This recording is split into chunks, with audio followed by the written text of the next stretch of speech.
যেগুলো ভাজা হয়ে গেছে সেগুলো তুলে নিলাম, আর যে কটা হবে সেটা ভাজতে দিয়ে দিলাম। আর এদিকে আমার ডালটাও সেদ্ধ হয়ে গেছে, তো একটু শুকনো লঙ্কা আর সর্ষে ফোড়ন দিয়ে ডালটা সাঁতলে নিলাম। গতকালের বেশ কিছুটা ডাল ছিল, সেটাও এর সঙ্গে অ্যাড করে দিয়েছি। তো ডালটা তো এদিকে হয়ে গেল, ওদিকে পকোড়াগুলোও ভাজা হয়ে গেছে। তো আজকে দুপুরের মেনু এটাই, বাঁধাকপির পকোড়া, মুসুর ডাল, আর এখানে সেই চিকেনটা পড়ে আছে যেটা গতকাল করা হয়েছিল রাত্রেবেলা। তো এই তো আমাদের আজকে 1 জানুয়ারির মেনু। তো সোনা এখানে খেতে বসে পড়েছে, আর এবার আমিও বসে পড়বো। চলুন তাহলে খাওয়া দাওয়াটা সেরে নেওয়া যাক। এখন অনেকটা সময় পার করে চলে এসেছি, এখন সন্ধে প্রায় 6টা মতো বাজে। দুপুরবেলা আমরা খাওয়া দাওয়া সেরে সমস্ত কিছু গুছিয়ে নেওয়ার পর তারপরে আবার হাজব্যান্ড এসছে, তো তাকেও খেতে দিয়েছি। সে খাওয়া দাওয়া করে একটু রেস্ট নিয়ে আবার কাজে বেরিয়ে গেছে, তো এখনও আসেনি। তো আমি একটু শুয়ে পড়েছিলাম, এডিটিং করতে করতে প্রায় ঘুমিয়ে গেছিলাম। তাই সোনা ডেকে দিল যে মা সন্ধে দেবে না, তাই এই তো উঠে বসেছি। তবে শীতকাল তো একটু শুলে পরে আর যেন কম্বলের মধ্যে থেকে বার হতে ইচ্ছা হয় না, কিন্তু সন্ধে তো দিতে হবে, তাই না? তো এই তো উঠে বসেছি, সোনাকে বললাম যে আমার সোয়েটারটা দাও, তো পরে নি, বেশ ঠান্ডা লাগছে। কাজকর্ম করলে ততটা ঠান্ডা লাগে না, কিন্তু চুপচাপ বসে থাকলে অথবা এই যে ব্ল্যাঙ্কেটের মধ্যে যদি থাকি তো আরোই বেশি ঠান্ডা লাগে, উঠতে ইচ্ছে করে না। তো যাই হোক উঠে পড়েছি, এবার যাব সন্ধেটা দিতে। সন্ধে দিতে যাওয়ার আগে ভাবলাম ফ্রিজে কিছুটা ম্যারিনেট করা চিকেন পড়ে আছে, তো ওটাকে একটু বার করে রেখে তারপরে যাব। কারণ এই চিকেনগুলো গতকাল আমার হাজব্যান্ড ম্যারিনেট করে রেখে দিয়েছিল। সমস্ত মশলাই এর মধ্যে দেয়া আছে, কিন্তু ফ্রিজ থেকে একটু আগে থেকে বার করে রাখলাম যাতে এটা নর্মাল টেম্পারেচারে চলে আসে। বাইরেটা পুরো ঘুটঘুটে অন্ধকার, তাই এদিকের বারান্দার আলোটা জ্বেলে নিলাম। আর আজ যেহেতু 1 জানুয়ারি, তাই চারিদিক থেকে নানা রকম গানের আওয়াজ ভেসে আসছে। ওই যে সবাই পিকনিক করছে 1 জানুয়ারি উপলক্ষে। চলুন এবার সন্ধেটা চটপট দিয়ে দিই, তারপরে সন্ধেবেলার টিফিনটাও আমাকে বানাতে হবে। শীতের দিনের বেলাটা এতটাই ছোট যে দুপুরবেলার পর থেকে বাসন মাজা, সংসারের কাজ গোছাতে গোছাতে সন্ধে হয়ে যায়। রেস্ট নেওয়ার এতটুকু সময় পাই না, তারপর ভিডিও এডিটিং থাকে, তো সকল বন্ধুদের কমেন্ট পড়াও হয়ে ওঠে না সবসময়। অনেকেই হয়তো মনে মনে রাগ করেন তাদের কমেন্টে রিপ্লাই দিতে পারি না বলে, কিন্তু বিশ্বাস করুন আপনাদের কমেন্টগুলি পড়তে আমার ভীষণ ভালো লাগে। আপনাদের তো আমি আর দেখতে পাই না, আপনারা আমাকে ভিডিওর মাধ্যমে দেখতে পারেন, কিন্তু আপনাদের সঙ্গে আমার যোগাযোগের একমাত্র মাধ্যম হচ্ছে ওই কমেন্টগুলো, যেগুলো পড়লে আমি অনেক বেশি উৎসাহ পাই নতুন করে ভিডিও বানানোর জন্য। তাই আপনাদের কাছে একান্ত অনুরোধ, কেউ রাগ করবেন না, আমি সময় মতো আপনাদের সবারই কমেন্টের রিপ্লাই দেব। তবে এখন হয়তো লিখে দিতে পারছি না, তাই ভিডিওর মাধ্যমেই সকলের কমেন্টের রিপ্লাই দেওয়ার চেষ্টা করছি। এর আগের ব্লগে অসীমা দিদিভাই বলেছেন, রীতা রোজ তোমার ব্লগের জন্য বসে থাকি, খুব ভালো লাগে তোমার কাজকর্ম আর রান্না দেখতে, খুব সুন্দর তোমার কাজ।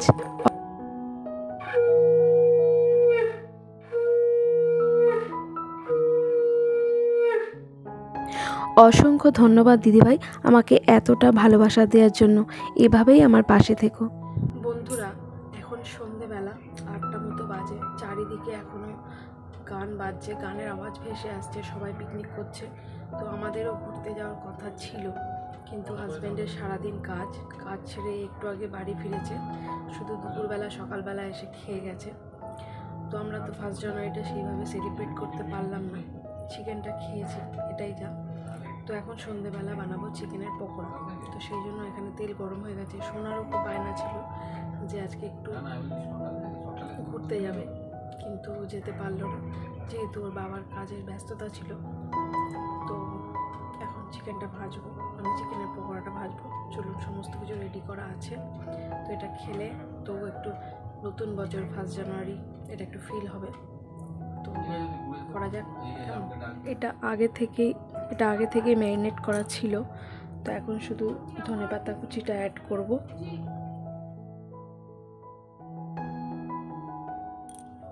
তেল গরম হয়ে গেছে, এর মধ্যে জিরে, আদা, রসুন, কর্নফ্লোর, ডিম সমস্ত কিছু দিয়ে এটাকে অনেকক্ষণ ম্যারিনেট করা ছিল। এটা গতকাল আনা হয়েছে, রাত্রেবেলা থেকেই এটা ম্যারিনেট অবস্থায় ছিল। আজকে শুধু ডিমটা এর মধ্যে কিছুক্ষণ আগে অ্যাড করা হয়েছে, ডিমটা ছিল না তাই, আর কর্নফ্লোরটা, আর একটু বেসনও দিয়েছে হয়তো।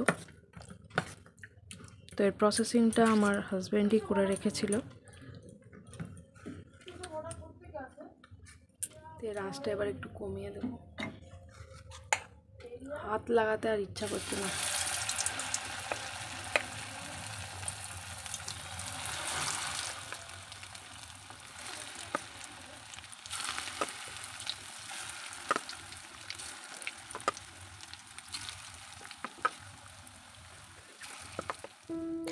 তো প্রথমবার যে পকোড়াগুলো দিয়েছিলাম এগুলো আমার ভাজা হয়ে গেছে। তো এগুলো তুলে নিয়ে আগে হাজব্যান্ডকে আর সোনাকে দিয়ে আসবো, আর তারপরে আরও বেশ কিছুটা পড়ে আছে, তো সেগুলো ভেজে নেব। আপনারা কারা কারা এই চিকেন পকোড়া খেতে ভালোবাসেন আমাকে কমেন্ট করে জানাবেন কিন্তু।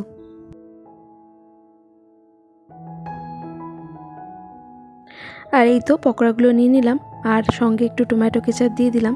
এটা দিয়ে এখন সোনাকে আর হাজব্যান্ডকে দিয়ে আসবো খেতে।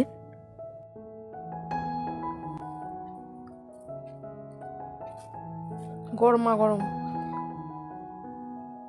একটা পেপার দেবো, দাঁড়া দাঁড়া একটা পেপার দিয়ে দিই। কি গো এতক্ষণে মনে পড়লো, আর চাট মশলা নিয়ে আসি। হ্যাঁ না, চাট মশলাটা ছিটিয়ে নাও, ধরো বাবাই ধর তো।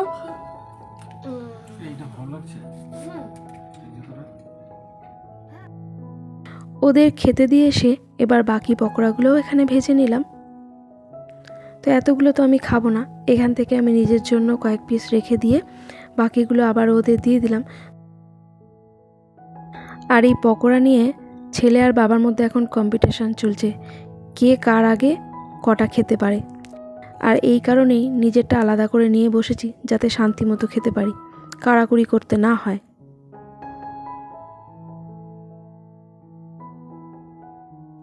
ওদিকে চাটাও বসিয়ে এসেছিলাম, তো ওটাও হয়ে গেছে। তো এবার এটাও 3 জনের জন্য কাপে নিয়ে নিলাম। চিকেন পকোড়া আর চায়ের সাথে আজকের সন্ধ্যাটা কিন্তু দারুণ জমে গেল। বাড়িতে বসেই কিন্তু খুব সুন্দরভাবে আমরা এই ফার্স্ট জানুয়ারিটা এনজয় করলাম। আর এই দেখুন না, চা করে নিয়ে আসতে আসতে আবার এরা শুয়ে পড়েছে। এবার আপনারা বলুন তো, আজকের আমার ব্লগটা আপনারা কেমন এনজয় করলেন? যদি এই ব্লগটার কিছু ভালো লেগে থাকে প্লিজ একটা কমেন্ট করবেন আর লাইক করবেন। আর এই ধরনের ব্লগগুলি যদি আপনারা প্রতিনিয়ত দেখতে চান তাহলে চাইলে আমার চ্যানেলটি সাবস্ক্রাইবও করতে পারেন। আর যারা যারা তা অলরেডি করে ফেলেছেন তাদের অসংখ্য ধন্যবাদ। ফেসবুক পেজ থেকে যারা আমার ভিডিওটি দেখছেন তারা চাইলে আমার পেজটা ফলো করতে পারেন। এরপরে রাতের আর বিশেষ কাজকর্ম তেমন কিছু নেই, শুধু কটা রুটি করতে হবে, কারণ দুপুরবেলা যে চিকেনটা খাওয়া হয়েছিল সেটা এখনও বেশ কিছুটা পড়ে আছে, তাই কটা রুটি করলেই হয়ে যাবে। তাহলে চলুন আজকের ব্লগটা এই পর্যন্তই। সকলে ভালো থাকবেন, আবারও দেখা হবে।